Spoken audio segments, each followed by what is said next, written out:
kepada salah satu anggota Karawang Heritage, yaitu Bapak Asep Sundapura. Khususnya kami akan melakukan interview tentang sejarah Kabupaten Karawang pada masa Kerajaan Mataram.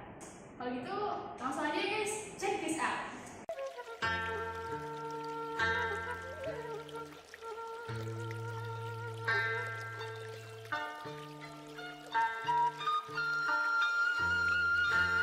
Ya Pak, hari ini kami sedang bersama Bapak Asep Sundapura sebagai narasumber kami.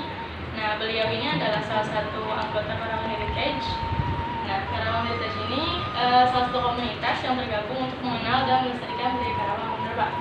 Nah, beliau ini juga salah satu anggota dari Lembaga Kajian Sundapura Foundation. Nah, pada pertemuan kali ini kita akan bertanya tentang sejarah Kabupaten Karawang pada masa Kerajaan Mataram. Jadi Mataram atau Mataram. Nah, Mataram. Jadi dari yang Bapak tahu Pak, awal mulanya gimana tuh Pak? Yang zaman Kerajaan Mataram ini Pak? Jadi begini, Karawang itu kan pada awalnya merupakan wilayah kekuasaan Kerajaan Sunda Pajajaran. Ketika Kerajaan Sunda Pajajaran ini runtuh pada tahun 1570-an oleh Banten dan Cirebon, kemudian Karawang ini menjadi bagian dari kekuasaan Sumedang Larang.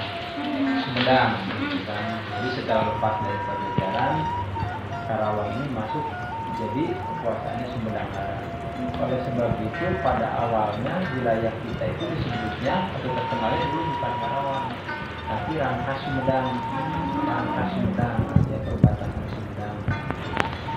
Nah, ketika kemudian Sumedang Larang ini tunduk kepada Sultan Agung pada tahun 1620, nah otomatis kan seluruh wilayah kekuasaan Sumedang Larang ini jadi sanggup juga ke Mataram kan, ke Sultan Agung termasuk Karawang.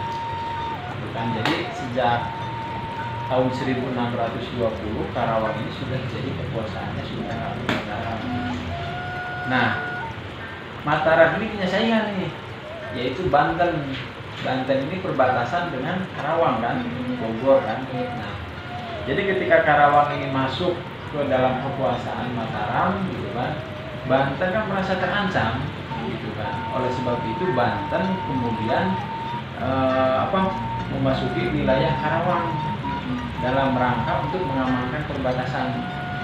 Nah, wilayah Karawang yang diserang oleh Banten yang pertama-tama itu adalah Udug-Udug. Tahu nggak Udug? Tahu. Udug-Udug, Ciampel. Nah, Malahar. Kampung pertama di Karawang sebelum ada Singa Berbangsa, sebelum ada Wirasaba ke sini itu adalah Udug-Udug. Pertama di Karawang Pak? Ya, Udug-Udug. Kalau sekarang masuk wilayah kekuasaan Ciampel atau Kuta Tandingan. Nah, ketika pasukan Banten di bawah pimpinan Pangeran Nagaragan menyerang Udug, gitu kan, Sultan Agung otomatis kan merasa terganggu karena wilayah kekuasaannya diserang oleh Banten, ya kan? Nah, dia kemudian memerintahkan kepada salah seorang pengikutnya yang bernama Arya Surungrono.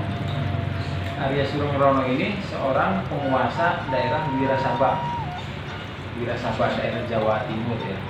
Oleh sebab itu Arya Surungrono ini disebut juga Arya Wirasaba. Nah, singkat cerita sekitar tahun 1625-26 Sultan Agung ini memerintahkan Arya Surungrono atau Wirasaba untuk mengusir pasukan Banten yang ada di Udug-Udug gitu kan.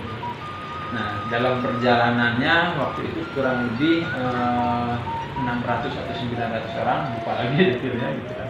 Surungrono berjalan tuh, dia dari Wirasaba, dari Jawa Timur ke arah Karawang. Pas dia nyampe di Banyumas, karena banyak pengikutnya yang kena penyakit, 300 disuruh mendirikan kampung di Banyumas. Wirasaba ini. Setelah itu dia kemudian meneruskan perjalanan lewat Cirebon sampai ke daerah Ciasem.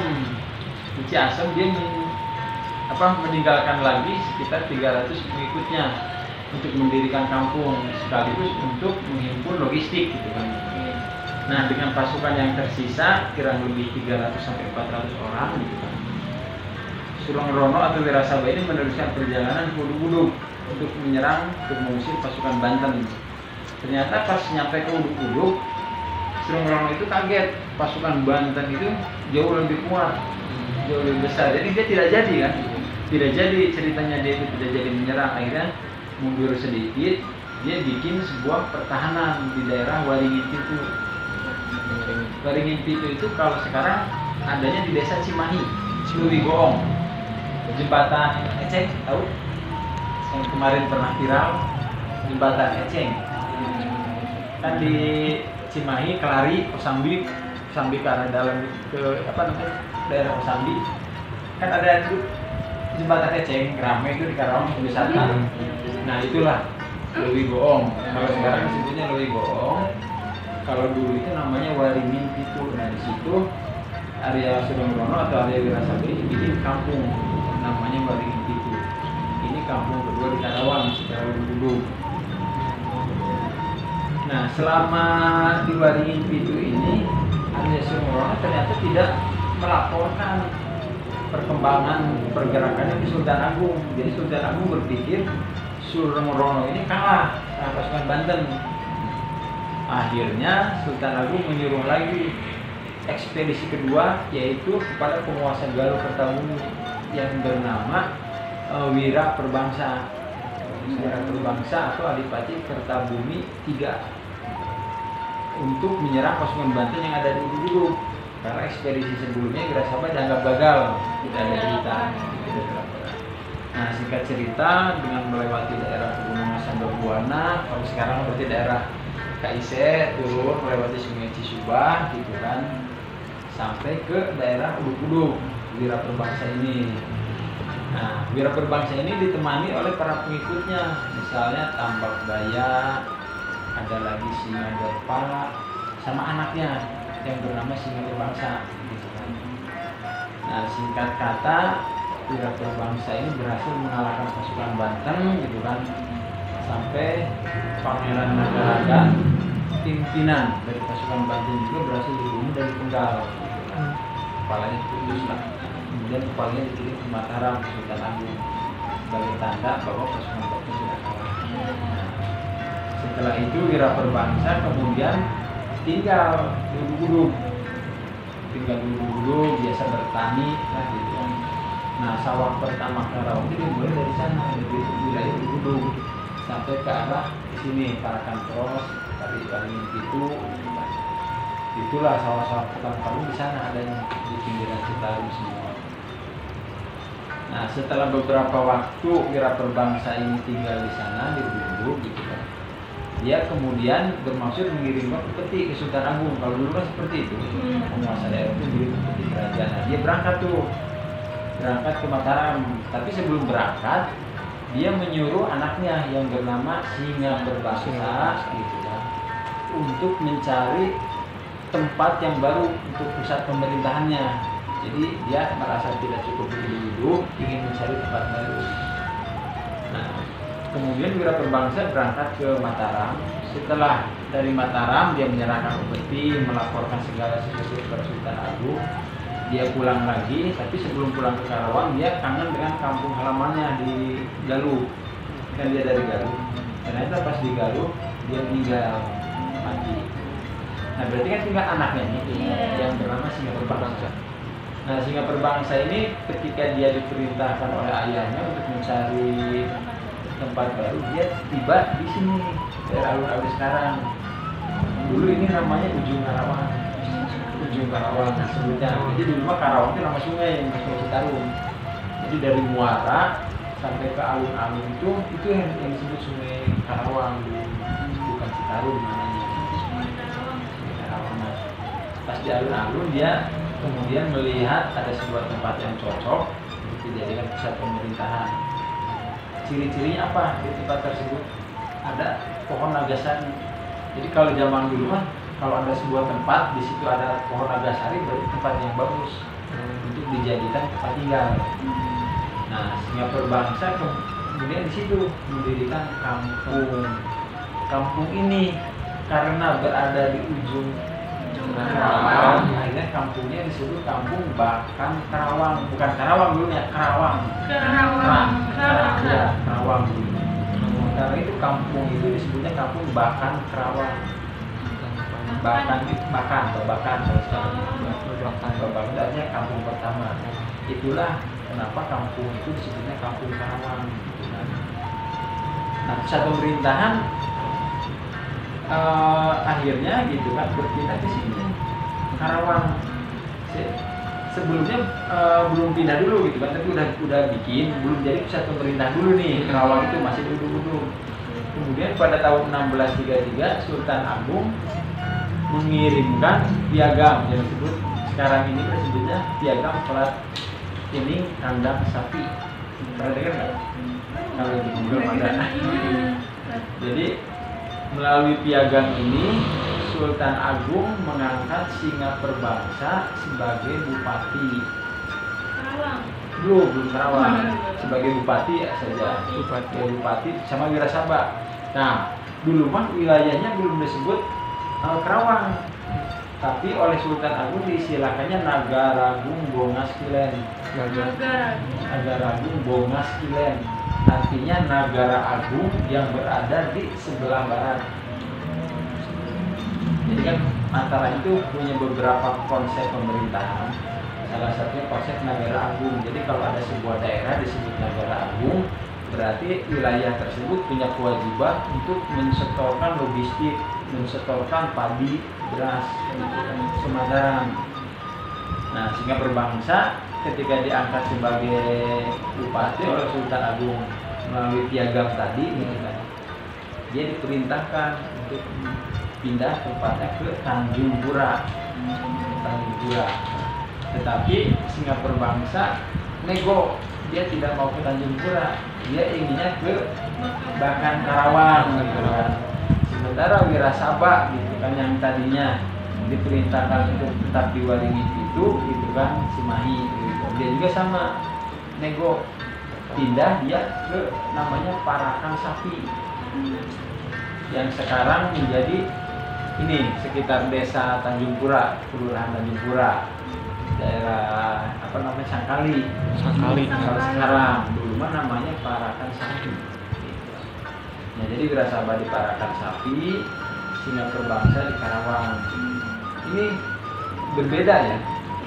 Apa namanya masih kedudukannya sejajar lebih ada, tapi wilayah kekuasaannya berbeda. Gitu kan. Nah, kalau Singa Perbangsa ini bikin sawahnya jauh lebih luas, jauh lebih banyak daripada Wirasaba. Kalau Wirasaba hanya sedikit lah karena rakyatnya juga sedikit. Sementara Wirasaba kan rakyatnya banyak. Singa Perbangsa ribuan, jadi dia bikin sawah. Nah, untuk bikin sawah ini bibit padinya dari mana, gitu kan? Dari milik penguasa Sumedang Larang, Rangga Gempol, yang lumbungnya ada di Kelapa II. Kelapa II itu sekarang di Bungin, cabang Bungin, tahu nggak? Batu Jaya. Fluid atau lumbung pertama Karawang itu adanya di situ, di Kelapa II, cabang Bungin. Dulu milik penguasa Sumedang Larang, jadi ambil bibitnya dari sana, terus pindah ke sini. Tanah itu sawah-sawah pertama di Karawang itu di situ. Jadi dari Uduk-Uduk sampai ke Bakan Karawang melalui Parakan Terus, ada sekarang juga namanya. Nah, itulah sawah-sawah Karawang dulu di situ. Panennya setahun sekali. Disebutnya istilahnya sawah geludung. Sawah tak ada hujan gitu. Cuma dulu disebutnya sawah geludung. Nah, adapun berdirinya Kabupaten Karawang itu, gitu kan, berdasarkan rapat paripurna Bupati dan DPRD sekitar tahun 1900, nah lupa nih saya tahunnya, 60-an atau 70-an lah, lupa lagi untuk detail angkanya, tapi di buku ada, ditetapkan tahun 1633 ini atau piagam pengangkatan Singa Perbangsa dan Wirasaba ini sebagai hari jadinya Karawang. Itulah kenapa ulang tahun Karawang itu biasa jatuh pada tanggal 14 September ya. Nah, karena pengangkatan Singa Perbangsa dan Wirasaba itu dibikin melalui tadi ya piagam itu ada keterangannya, ditulis di bijinya Patula ada tahun alif ya, gitu. Tahun alif tanggal sekian, bulan Mulud tahun alif. Karena yang kalau di Kemasehikan berarti Patula September. piagamnya sebut ada dua, cuma dua-duanya ada di Belanda. Jadi dulu piagam ini kayak misalnya Super Semar. Dulu piagam ini dimiliki oleh penduduk, oleh keturunan Singa berbangsa yang tinggal di Kandang Sapi. Kandang Sapi itu daerah yang sekarang terendam ini Jatiluhur, Pangkalan. Dulu ada sebuah kampung gede di sana di Pangkalan namanya Kandang Sapi. Kalau sekarang sudah terendam Jatiluhur. Nah, salah seorang penduduk di sana itu mewarisi piagam plat Kandang Sapi. Tetapi oleh mandor Belanda gitu kan, ini teh diambil tidak dibalikin lagi gitu kan, dibawa ke Belanda. Jadi sampai sekarang ini ada di Belanda dan bahkan keberadaan pastinya tidak diketahui, seperti Klik Super Semar lah. Jadi berdirinya Kabupaten Karawang ini berdasarkan piagam plat Kandang Sapi, ya, tetapi barangnya sendiri tidak ada. Untuk alasan kenapa Belanda ngambil itu kenapa Pak? Kan dulu itu penjajah itu mereka ada yang mencari untuk masalah ekonominya, juga ada yang mencari benda-benda pusaka, naskah, lontar gitu kan. Itu diambil oleh Belanda karena mereka lebih menyadari ini bermanfaat untuk ilmu pengetahuan. Terus yang kedua, ini kan barang langka bisa diperjualbelikan gitu kan. Jadi mereka bawa semua dibawa ke Belanda gitu kan. Dan hampir semuanya itu sebabnya naskah-naskah kita itu, naskah Karawang itu kebanyakan di Belanda, susah. Sekarang keberadaan spesifiknya nggak diketahui Pak? Spesifiknya tidak ada yang diketahui, ada info sedikit-sedikit katanya ini ada di Museum Leiden, tapi tidak ada yang tahu pasti ya. Kalau pemerintah daerah Karawang punya inisiatif bisa diketahui. Jadi semua sejarah tentang Karawang itu kenapa jarang kita ketahui dan susah kita ketahui karena sumber-sumbernya ada di Belanda semua. Jarang, kalau di kita hanya menyisakan cerita-cerita rakyat, cerita. Nah itu jadi sejak itu ada dua kekuasaan di Karawang, kekuasaan Singa berbangsa, sama Wirasabah. Nah pada awalnya ini akur. Tetapi ketika tahun 1677 terjadi pemberontakan Trunajaya di Mataram ya. Nah, ada pengikut Trunojoyo gitu kan yang datang ke Karawang. Gitu kan. Namanya itu Nata Manggala. Dan dia datang ke Karawang, dia kemudian ingin menjadi Bupati Karawang. Oleh Singa berbangsa ditolak karena dia bupati yang resmi. Tetapi sebagian pendukung Wirasabah mendukung Nata Manggala ini sama Wangsa Nanga. Karena Singa berbangsa menolak gitu kan, akhirnya dia diserang oleh Nata Manggala dan pasukannya. Wirasabah enggak. Dia cuma mendukung.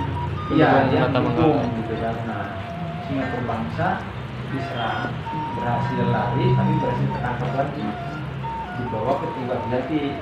Tunggajati ini Tanjung. Di situ Singa berbangsa ditinggal tahun 1677. Peristiwanya tanggal 14 Mei 1677 Singa berbangsa ditinggal. Kemudian kepalanya digantung di Tanjung Pura, daerah Tanjung Pura. Oleh anak buahnya setelah oleh anak buah Singa berbangsa gitu kan, kepalanya ini kemudian diselamatkan dibawa ke daerah Manggung, Silamaya, Tempura, makam makam Singa berbangsa. Itulah kenapa di sana itu kuburannya Singa berbangsa, karena dulu itu dibawa dari Tanjung Pura, dari Tunggajati sampai ke sana jalan kepalanya. Terus pas daerah tubuhnya juga ini masih kontroversi, ada yang bilang dengan tubuhnya, ada yang bilang dengan kepalanya saja. Nah, di daerah Cirangon tahu kan? Daerah Cirangon kepala ini kan dibersihkan, makanya di daerah Cirangon ada yang namanya mata air apa gitu kan, yang di situ tidak boleh memelihara kambing. Tahu nggak? Karena dulu itu gitu kan, kepala Singa berbangsa ini dianggapnya ini sebagai kepala kambing gitu kan. Ada yang menganggap itu kepala kambing gitu kan, sehingga di daerah tersebut sebagai penghormatan terhadap singa berbangsa tidak boleh memelihara kambing. Kalaupun ada yang memelihara biasanya mati. Mati sendiri. Ya, Itu sendiri. mitos. Mitos, tapi banyak kejadian. Nanti kalau ke Cirebon enggak, masih ada sampai sekarang. Sampai Masih sekarang. menafik kalau nggak pelihara. Sampai sekarang makanya nggak pernah ada di daerah Cirebon. Masih mati. Pelihara, Masih meninggal. mati. Nah, dari Cirebon dibawa terus sampai ke daerah di rumah namanya bukan Tepuran, di rumah namanya Dipala, dan itu merupakan sebuah pelabuhan. Jadi beras-beras Karawang itu dulu oleh Singapura Bangsa itu dikirim ke Mataram. Kan dikirimnya pakai perahu. Iya. Nah, perahunya itu pelabuhannya di sana, di Dipala, Tempuran. Nah, kenapa disebut Tempuran? Tempuran itu kan artinya tempat perdagangan, tempat perdagangan beras bahasa Jawanya, makanya namanya Tempuran. Jadi bukan karena ada orang bertempur atau apa, tapi karena dulu jadi tempat transaksi perdagangan beras. Itu arti dari Tempuran. Nah, setelah singa berbangsa meninggal, gitu kan, anak singa berbangsa kan sama pimpinan tidak menerima kan ya. Anak singa berbangsa itu kan berarti Raden Amon Wirasuta. Nah, dia bersama dengan para pengikut ayahnya seperti Singadepa, kemudian Tambak Baya, warga Yuda, gitu kan, sama beberapa orang lagi menuntut balas, menuntut keadilan karena ayahnya kan sudah dipenggal. Iya. Nah, dia Raden Amon Wirasuta ini berhasil menangkap Nata Manggala dan para pengikutnya. Nah, tetapi ternyata ada indikasi juga keterlibatan dari Wirasaba. Gitu. Jadi saudara-saudara Wirasaba, bahkan termasuk Wirasaba sendiri gitu kan, diindikasikan terlibat dalam pembunuhan itu. Pembunuhan Nata Manggala itu Sebab siapa? berbangsa. Berbangsa. Jadi kemudian karena pada saat itu Karawang juga sudah diserahkan oleh Mataram kepada VOC. Pada VOC kan tahun 1677 itu Karawang itu diserahkan oleh Mataram ke VOC. VOC kan ketika pecah peristiwa pemberontakan Trunojoyo, Sultan Mataram kan minta bantuan ke VOC. Nah, VOC itu bersedia memberikan bantuan gitu kan, asalkan dia mendapatkan keuntungan. Salah satu keuntungannya adalah wilayah Mataram harus ada yang diserahkan kepada dia. Salah satu wilayah Mataram yang diserahkan itu adalah Karawang. Gitu.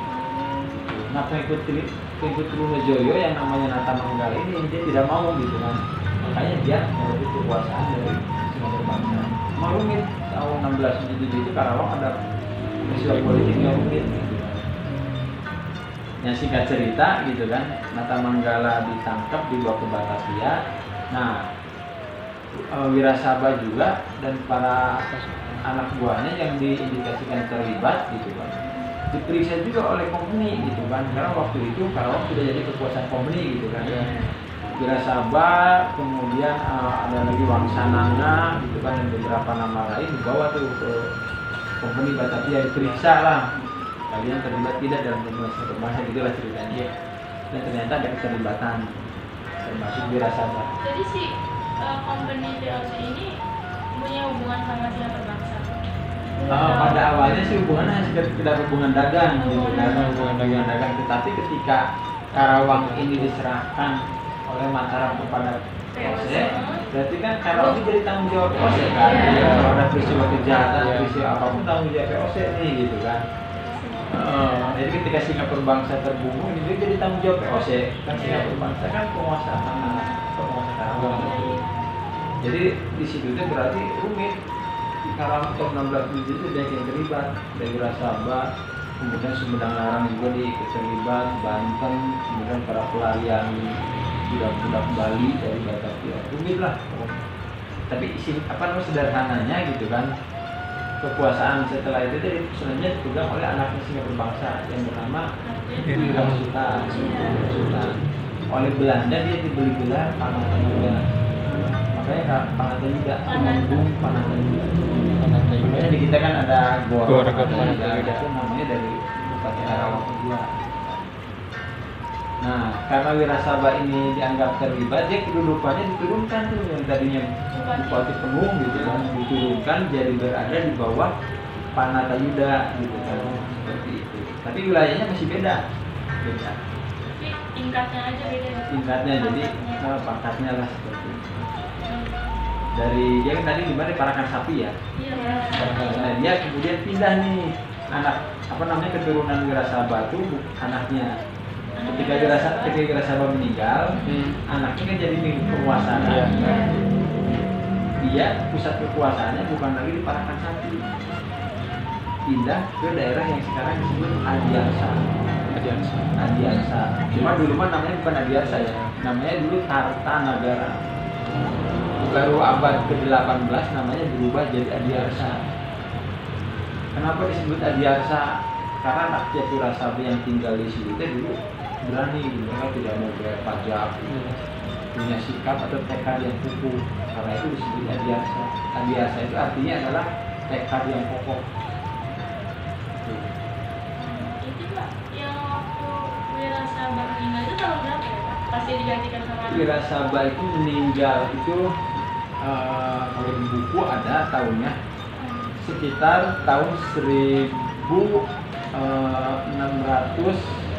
80-an atau 90-an, pokoknya tahun segitulah, lupa. Setelah dia meninggal kekuasaan diambil anaknya. Diambil anaknya dan memakai gelar yang sama, Wirasaba. Ya, jadi Wirasaba II lah, itu lah. Namanya Wirasaba II. Wirasaba II. Gitu. Nanti dia meninggal ada lagi Wirasaba III. Nah, ini tuh yang disebutnya Bupati Adiarsa. Jadi ada Bupati Adiarsa, ada Bupati Karawang, beda ya. Dua Adiarsa itu baru gabung ke Karawang itu sekitar abad ke-17-an, abad 17 gitu kan. Adiarsa oleh company diperintahkan untuk bergabung dengan Karawang. Berarti waktu abad 17 itu namanya masih Tantanegara Pak, pas bergabung Karawang. Sudah Adiarsa. Sudah Adiarsa. Kalau Tantanegara itu abad 16. Abad 16. Nah, dari Adiarsa keturunan Wirasaba itu pada pindah setelah mereka di bawah kekuasaan Karawang, mereka ini tidak suka ya, tidak terima, itu mereka pada pindah ke daerah yang sekarang disebut Dauan. Pas di sana karena daerah Dauan itu tandus, mereka bikin sawah perlu air kan, bikinlah kemudian bendungan. Bendungan itu bahasa Sunda umumnya, bahasa Jawa disebut Dauan.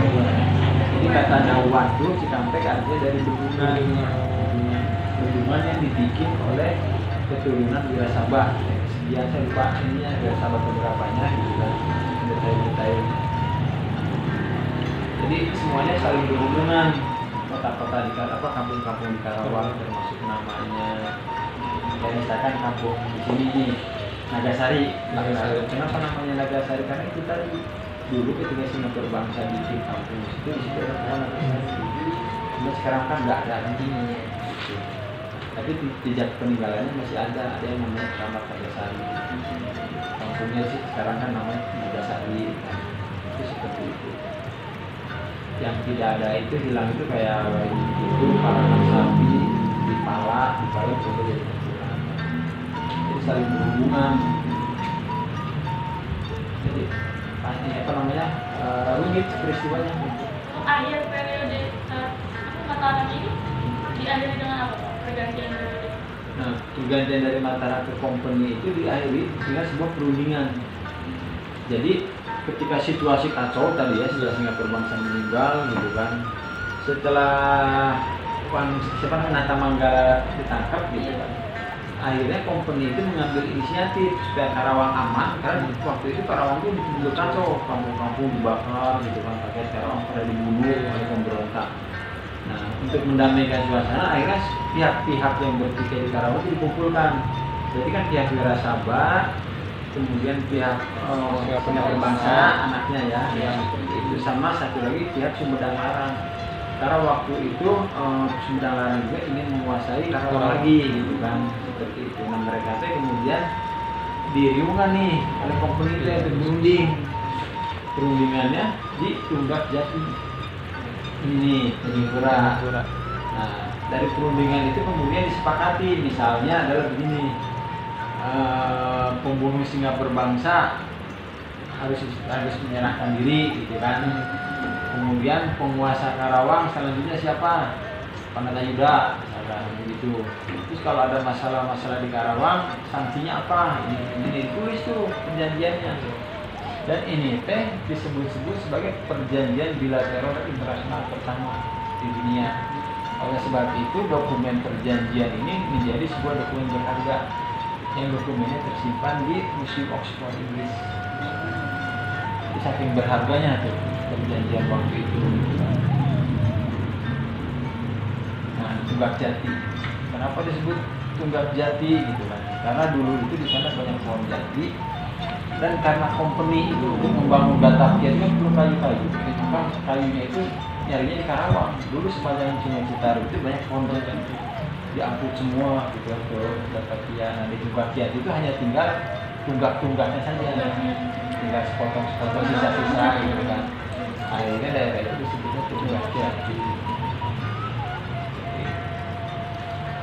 Berarti periode Mataram ini berakhir pas perundingan ini? Ya, tahun 1677.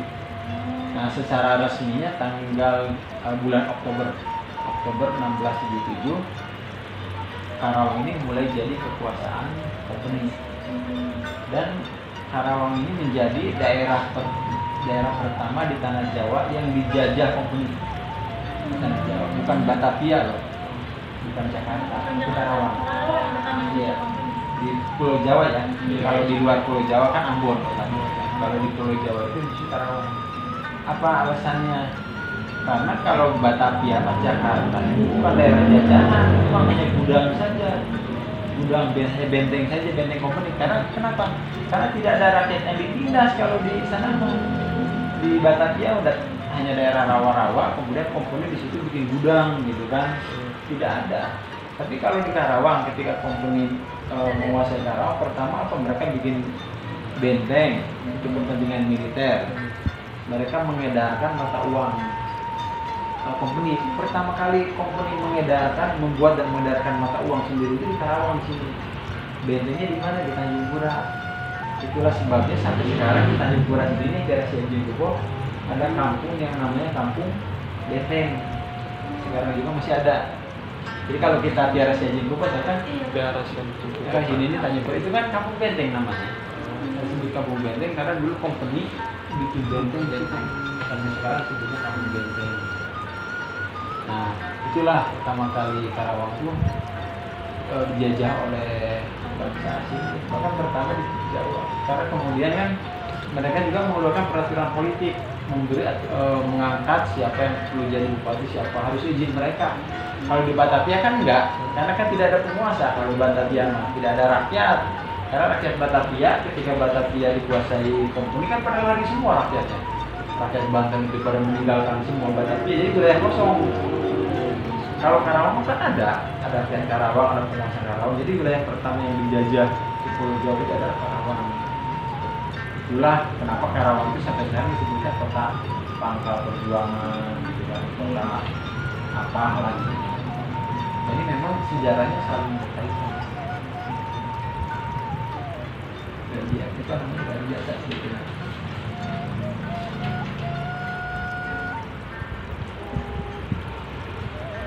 Berarti awal itu nama Karawang itu Rangka Sunda. Terus berubah jadi ini apa? Nagara Agung. Negara Agung Bosien. Terus berubah jadi Karawangnya ini kira-kira tepatnya apa Pak? Jadi Karawang. Secara resmi nama itu disebut Karawang itu berarti setelah masuk ini apa namanya? Organisasi company. Setelah company gitu kan, nah penyebutan penguasanya itu gitu kan mulai disebut dengan istilah penguasa Karawang. Jadi kalau sebelumnya tidak disebut penguasa Karawang, penguasa Tanjung Pura, sebutnya dulu itu, atau penguasa apa namanya Ulu, penguasa di Pala. Jadi Karawang belum kesatuan, belum satu kesatuan. Setelah Panatayuda atau 1654 di sini itu mulai itu nama Karawang mulai dipergunakan. Berarti yang mencetuskan nama Karawang itu si company ini atau dari mana? Nah kalau yang ini kan masalah administrasi itu sebetulnya ya. Jadi tahun 1677 misalnya singa perbangsa itu disebutnya adalah penguasa di Pala, penguasa Tempuran, karena dia bikin kampung dulu di Tempuran. Wirasaba disebutnya penguasa Baringin itu. Jadi belum ada yang disebut penguasa Karawang. Karena wilayah Karawang itu satu kesatuan, kemudian dibagi dua, bangsa dengan Wirasaba. Jadi kalau nyebut Karawang itu dulu maksudnya adalah wilayah semua, bukan wilayah administrasi, bukan. Biasanya ke sungai, ke Citarum. Mulai disebut sebagai wilayah Karawang itu sekitar abad ini ya, 17 akhir atau 18 di sini ketika dijadikan apa namanya karesidenan, ya kan, mulai kan karesidenan Karawang kan zaman Raffles ya, pemerintahan kolonial Inggris. Dan dari situ awal-awalnya mah gitu kan disebutnya masih di Pala, Cipu, Tanjung berdasarkan kampung gitu kan, jadi belum satu itu. Jadi Karawang misalnya ini Karawang nih besar nih, ini kampung ini, cuma disebut berdasarkan kampung, belum berdasarkan wilayah. Berarti kayak lurah atau Pangkatnya sih bukan lurah, Kodana, bupati. Tapi dia mimpinnya sekampung gitu. Enggak, beberapa kampung. Jadi kan dulu itu Karawang itu wilayah yang luas meliputi Purwakarta, Subang, Ciasem, Bekasi gitu kan. Nah, itulah tadi interview kita bersama Bapak Ansar Sundapura. Semoga informasi yang kami dapatkan bisa berguna bagi kami juga bagi kalian semua. Terima kasih. Wassalamualaikum warahmatullahi wabarakatuh.